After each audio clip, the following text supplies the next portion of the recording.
Hold on, let me stop this. Okay, we're good. Hey, so I'm here with Pastor Josh Smith, and I'm so excited to have you on the show today. And man, I've been looking forward to this, Josh. Thank you for giving me a few minutes. Thank you, Brad. I'm excited. Looking forward to it. Yeah. Okay, so I have a friend Jacob who is on the podcast network, and he has read the Titus 10, and he leads a group at our church. He has read it at least 5 times. I think it's 5 times, which is a lot. And he bought me the book, and I'm like, you know what? I like this book. I'm reading it. Haven't finished it yet, but it's you don't want to just pound through it, right? You got to take it, and then I bought it and shared with a couple of my friends that from where I'm from, North Carolina. So thank you for writing this book, and I want to talk about this. But tell me a little bit about you, like growing up. What was your childhood like? Sure. Yeah. So I'm fourth generation preacher on both sides of my family. So I tell people I tried to sell insurance, but that's not what we do. We just preach. That's what our family does. So really resisted that, honestly, for a long time, but felt called to the ministry in college and was overseas for a while, did some missions work, and then had my first pastorate at 32 years old. So young guy, raised around preachers. I mean, I knew that world as well as anybody could, but felt totally unprepared to be a senior pastor. I mean, just had no idea what I was doing, which I think you would probably acknowledge, Brad. That's like most people's experience when they go to pastorate church. It looks super easy from the outside when you're not the pastor.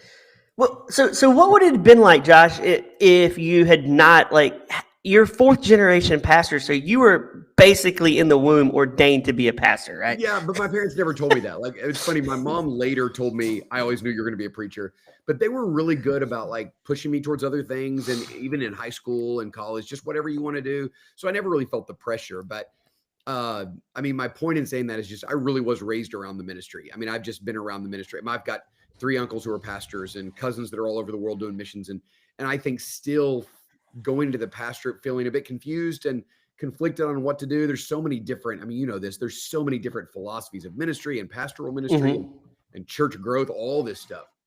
And I just honestly, I think before I became a pastor, thought, oh, I got this. I know how to do this. And then I became a pastor and thought, I have no idea what I'm doing here. And they knew it. I couldn't hide it. They knew it. Are you I find myself, I'm a dreamer a lot. Like I'll sit and I'll think about things that would be great in what I do. I'm not the lead pastor. Don't want to be a lead pastor.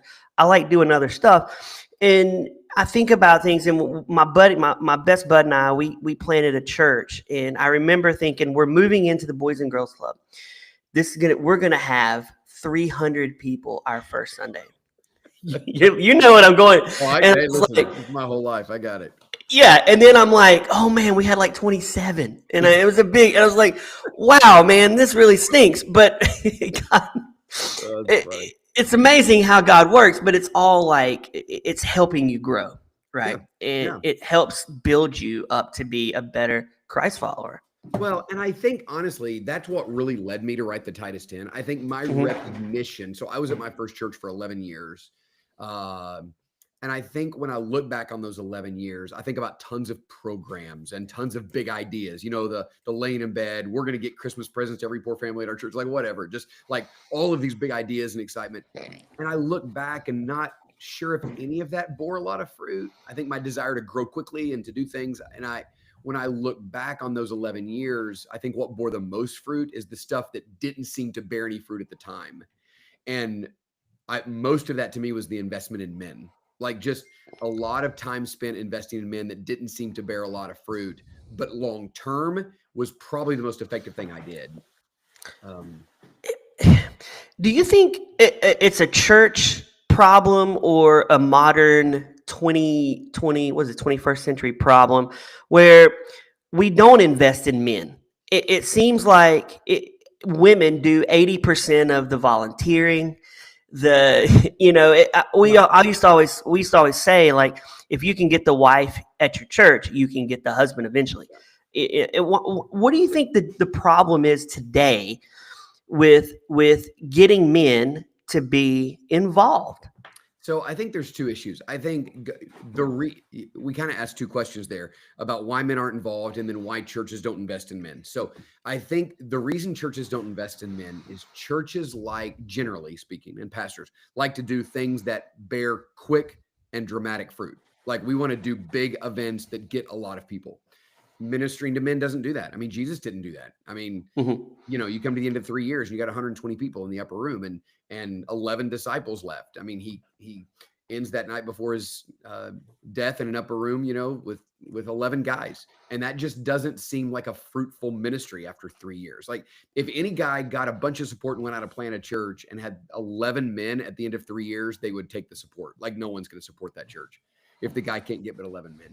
And so I think we're hesitant to do the long-term fruit-bearing work. So we skip it because we want to do other things. So I think that's the issue. I think as far as why men haven't been involved, there's a lot of stuff to say about that.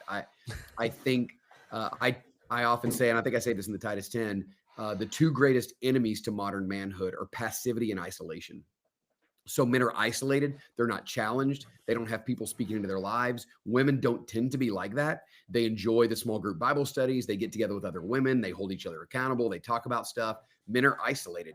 And when you have isolated men, they're not going to be challenged to do anything.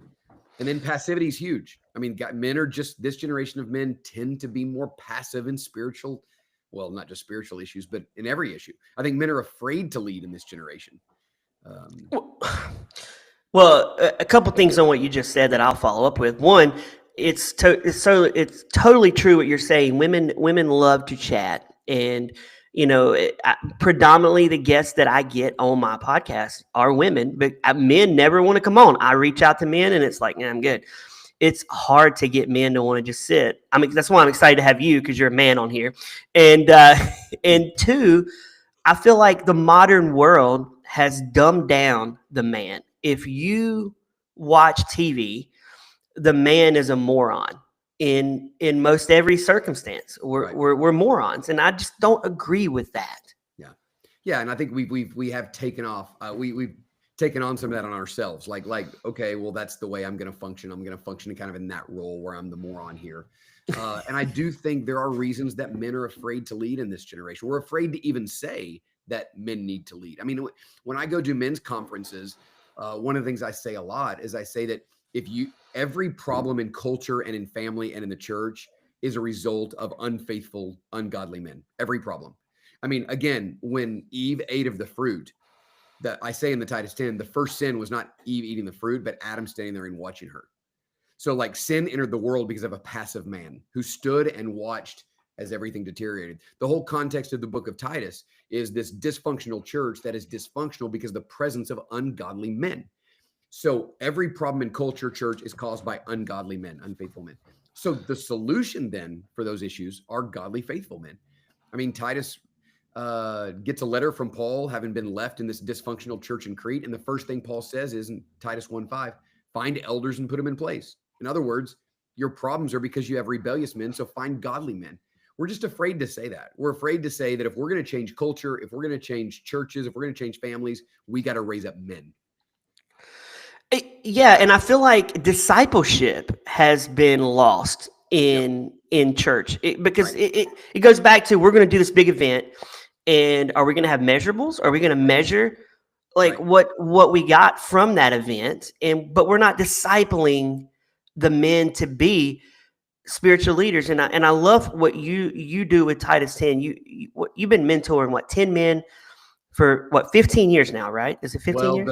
The first about 10 years of doing the Titus 10, I did 10 men at a time early in the morning. Once a semester, I'd take 10 men for 10 weeks. Now I do it in much larger groups. So I've taken about 550 men through the Titus 10 in the last 2 years. We're at a much larger church. It's just harder to do it 10 at a time, but we're also seeing a bunch of men in our church do 10 at a time and 5 at a time and 6 at a time. But Brad, I mean, you nailed it. It is a discipleship problem ultimately. Do we as a pastor, do we as a church value strong, faithful, godly men? If the answer to that is yes, the way you're going to get them is not through one event. You're going to get them through making a decision that we're going to be a church that raises up godly men. We've already made that decision for women. We have women's Bible studies like crazy. So that's great. Praise God. I mean, again, one of the things I always feel like I need to say is I have a wife and 4 daughters. I have 1 son. Like, I want women to thrive. I want them to thrive in the church, in every area of life. I want women to thrive, but women thrive under the context of some really good, faithful men who love them and support them. Like, if we want the women of our church to thrive, we need faithful, godly men who love them and encourage them and empower them and bless them. But I think discipleship is the core issue. Like, are we willing to do the hard, long-term work? And I think if you were to really nail down most pastors, they would say, no. Like, I don't want to take 5 months to invest in 10 men. I could do one event and get 200 men. Okay, sure. But you're going to bear more fruit if you take the time to take 10 men and walk them through a process, which is what Titus 10 was written for. But Josh, that's so frustrating. It's like your quick, immediate result, right? You and I could throw an event at your church, and you and I could sit in your office and go, we had 10,000 people show up.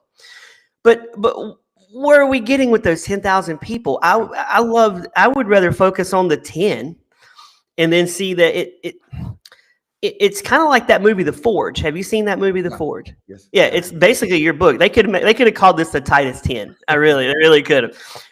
They're mentoring these guys, and then these guys are mentoring these guys. And I feel like if you don't have a mentor, you're kind of lost in a lot of ways. If the church isn't helping you with that, right?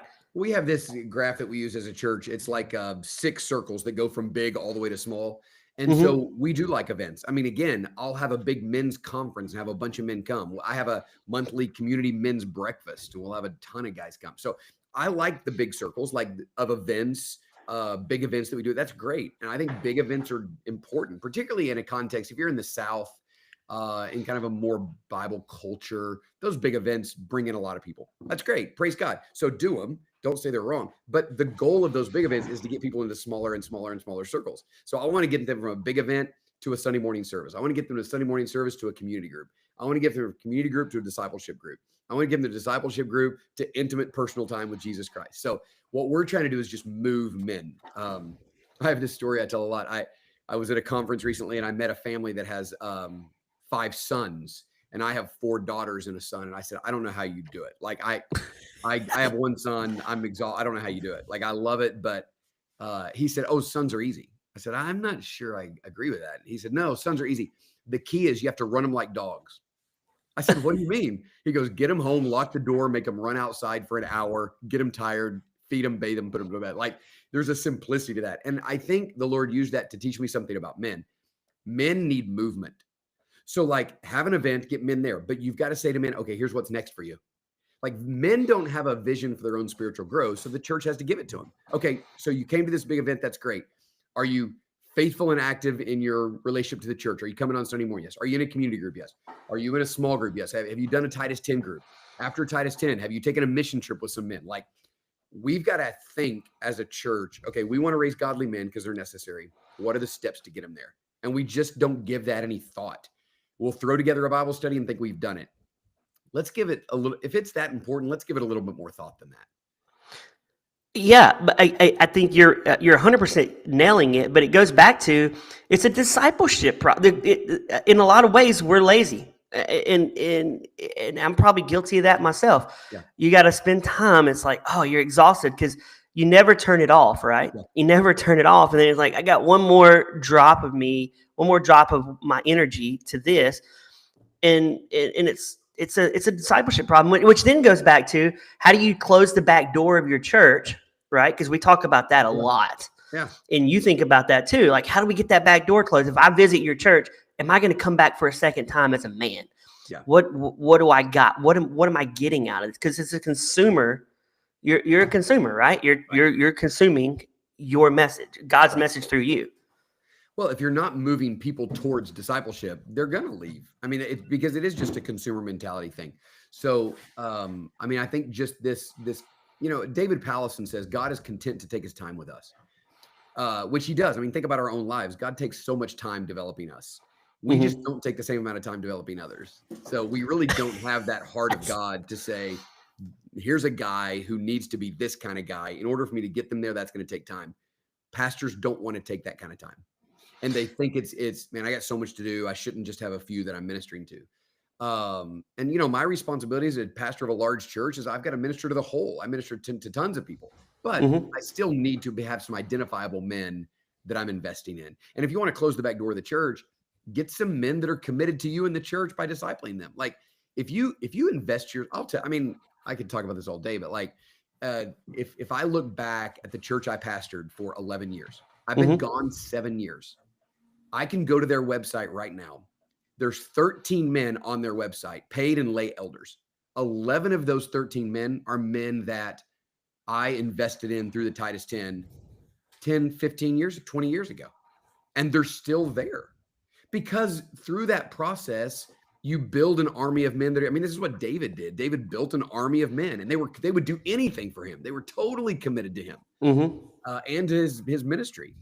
So men have to be willing to say, I want to rally some men that are committed to me, the church, and what we're doing here. And they won't leave. They won't leave. They'll be committed. But if your ministry's only flash, they're going to leave. Yeah, and then you're never going to grow. You're never. Right. But again, you're growing for numbers' sake. I care more about growing disciples than Yeah. numbers. Yeah.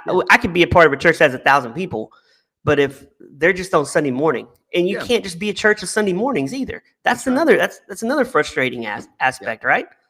Well, and you don't want to, like, I love Robert Coleman's classic book, The Master Plan of Evangelism. I quote him in the Titus 10 because Robert Coleman says the method of Jesus was men. What was Jesus's method? Men. Like he just raised up people. I don't want to vilify, gathering for a Sunday morning service. I mean, like I love a big Sunday morning, and I Yeah. love big events, and so I don't want to vilify that. We have to say that's not it. That matters. It would be my outer circle. I got to get them there before I probably am going to get them in a small group. I'm not going to take my neighbor and get him from being unchurched to being in a Titus 10 group. Probably. I might. But I got to get him from something. So, man, corporate worship, big events, they have a role. But we just don't stop there. I think we kind of think we just did church.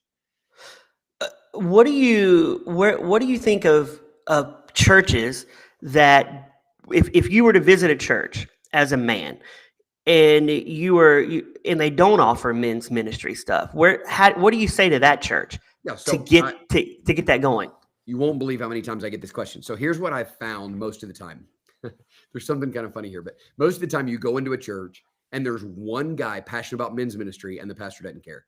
This is like, there's 1,000 times I hear this story. I love men's ministry and my pastor doesn't care, which I say, okay, fine. Don't worry about it. Like what I would say to that guy is get a book like the Titus 10, invite 10 guys, 5 guys, 3 guys with you and start discipling them. Tell the pastor, inform the pastor, like include the pastor, like don't. I feel like a lot of times guys that have a passion for men, they bombard their pastor. We got to start a men's ministry. We got to do it. Here's what I say all the time. And I don't want to be misquoted here, but here's what I say. I don't love men's ministry, but I love ministry to men. Like our church doesn't have a men's ministry. I'm the men's ministry. Like we have no men's, we have a thriving women's ministry and people on staff to oversee. We have no one on staff for men's ministry. I'm not trying to develop a men's ministry. I'm just trying to develop men. So what I would say to a guy that may be frustrated in his church, don't try to start a men's ministry. Just start mentoring men. Like just start. Don't make any, just do something. Start with 5 guys and then ask those 5 guys after they've gone through the Titus 10. We now have the Bible study version of this. I don't know if you've seen that, but it's phenomenal with video curriculum. Like, yeah, you can do all of that. Just start developing some men and then get them to develop other men. I think a lot of guys are stuck because they want to start this big ministry. I don't care about that. Just start investing in men. Yeah. And I want to talk a little bit about character. I love the character chapter of the book. Yeah. I couldn't stop talking about that to my coworkers and to my wife. I love how if people haven't read the book, tell the listeners about what words you do not allow in your house. And yeah, because I think it's important. No, that's a fun one. So I talk a little bit in the book about the curse of words, how there are you are phrases. You are. So Jesus, the whole New Testament, well, the whole Bible uses a lot of you are statements. I just read this morning in 1 Peter, you are a royal priesthood, a chosen people, a people for his own possession. You are the salt of the earth. You are the light of the world. You are statements define people. And you are statements have the ability, if you say them to a kid, if you say you're an idiot, you're obnoxious, you're annoying. Those are defining words that will go deep into someone's heart, really like a curse of words, and define someone.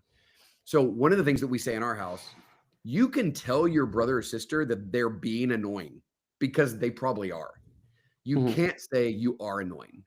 You are being annoying means that you are being something right now. You are annoying is a defining statement. And so what I want to speak into believers is here's the you are statements. Here's what God says you are.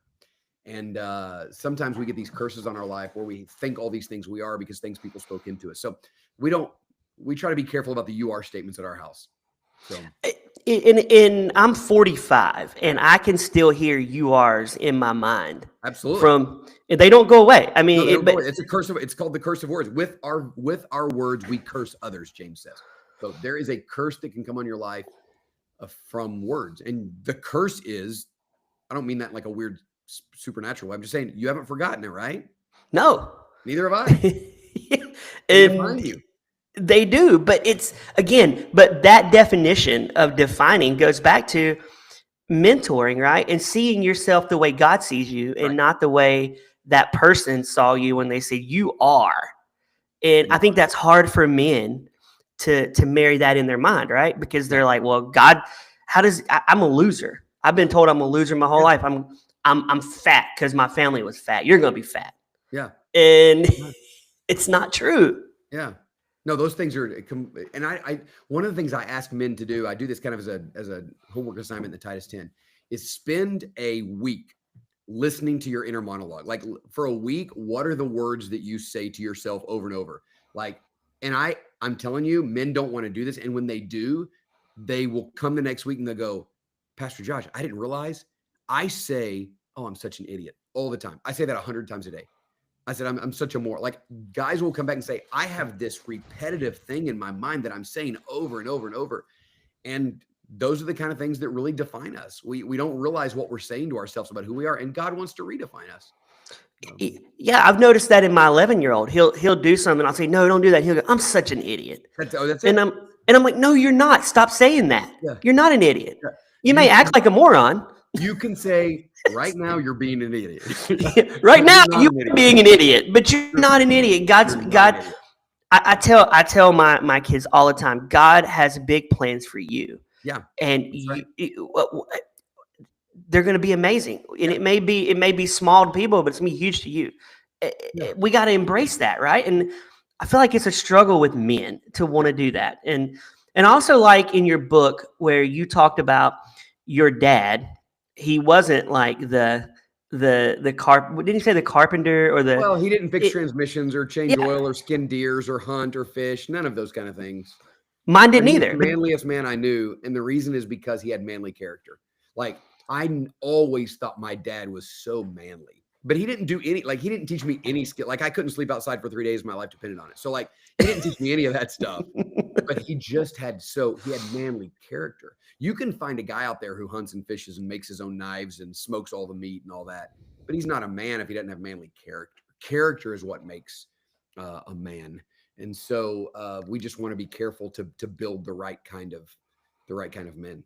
Yeah, we do, and it makes me really want to have a snapshot of my relationship with my boys. Yeah. How do I want them to look back on me and go, well, he never taught me to fix a transmission, because I'm like you. I was never taught that stuff. Yeah.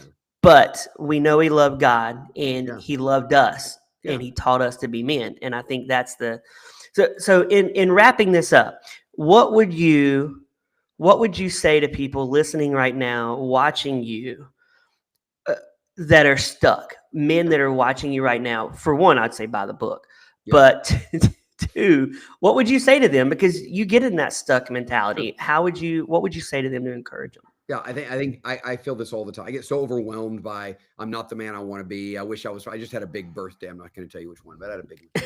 And I just turned 50, and so okay. And I feel like all this, like, man, I should have been further down the road. I would have done all this stuff. And I think when you feel stuck like that, the answer is just do the next thing. Like do something. And I wrote the Titus 10 as a means to get. I mean, it comes out of like 15 years of watching this work. And by the way, let me just say this. I feel like men are so beaten down. The tone of this book is not, you're an idiot, get out of your parents' basement, like that kind of stuff. I really try to write an affirming, encouraging, empowering, real, biblical rooted really well. But what I say to men is just like, do something, do the next thing. Invite 2 other guys to read the book with you and meet once a week. What's the next step for you? Are you committed to Sunday morning in church? Are you committed to a community group? Are you, whatever you call it at your church, like do the next thing, whatever the next thing is, just do something. I think we get frustrated. Like, I can't do all this. We'll do something. Like, when it comes to writing, sometimes when you're stuck, you just get at your computer and start writing words. Like, that's how you write, and something comes out of it. So I think sometimes you just got to get up and start something. So I just tell men, do the next thing, whatever that is. And it could be getting a group of guys and going through the Titus 10. That'd be great. I think it's amazing. And the last thing I want to ask you, have you considered, you wrote the Titus 10 over how many years? It was what, 13 years? Was it? Yeah. So, from the time I first started the Titus 10 to the time that came out is 15 years.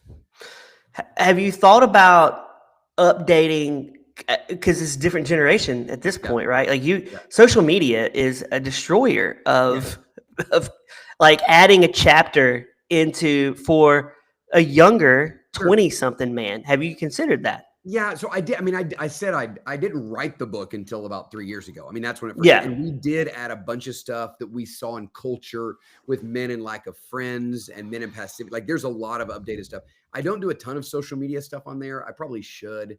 It's a thing. I mean, it's probably the biggest. It's the biggest issue of our day. I mean, our commitment to our phones. When I do men's retreats and go speak at churches, I do a lot on encouraging men to put their phone in a drawer when they get home, engage with their kids. Like, you don't need to be laying on the couch looking at your phone when your kids are in the same room. Like, that's just not, you need to do that. So it's hard, Josh. I find myself, even when I'm watching a movie, I miss the days, because you and I both lived in times when there wasn't phones. Yeah. I miss the days where I could sit and watch a movie. But now it's like, when I'm watching a movie, I'm like, who is that actress? And I'll look it up on my phone. And then I'm falling into the trivia of the movie while the movie's going on. It's so hard. I hate that. Yeah. So I like the idea of putting your phone in a drawer and not opening it up. Yeah. I mean, dinner. I go out to dinner sometimes with my family, and you look at there's a family of a mom and dad, 2 kids, all 4 of them on their phone, and they're on their phone. They don't say a word to each other until the meal comes. Then when the meal comes, they still don't say a word. Like, what's the point? Like, what's the point of going out to eat if you're not talking? Like, just. It's absolutely out of control. And that's, again, where you need a strong man to say, hey, we're not going to have our phones at the dinner table, period. Yeah, we do. And put your phone away. We're not going to have it at the dinner table. We're like that too. We're like, you know what? Let's talk. Let's sit and even if we're just sitting around watching TV together at night, at least it's us bonding. Absolutely. While we're, and we just moved to Minnesota, so we're still getting adjusted to Minnesota life. But hey, Josh, I appreciate you taking a few minutes to chat with me. This is a great book. I love it. It's easy to consume as far as understanding. It's not over people's head in a good way. And I appreciate that. And I wish you the best. And thank you for this. I really appreciate it. Thanks, Brad. I appreciate it. Yeah, the book is out, and then we just released the full Bible study. It's devotions for every day, 5 days a week, and video curriculum. Makes it a lot easier for a guy to teach that doesn't feel like a good teacher. So I appreciate the opportunity, Brad. God bless you, brother. Thank you, man. I'll talk to you later. Thanks, Josh. Thanks. Bye now. Hey, thank you. Thank you. I appreciate that. That was so much fun. I was nervous, but man, it was great. I enjoyed it. It's funny, when the book first came out, they hired a company from Nashville to help promote it, and I did like 60 podcasts, and I really honestly enjoy it. It's kind of one of my favorite things to do. I love just talking through stuff like this. You made it easy. You had great questions, so it's fun to do it. Any way I can help, let me know. And that's the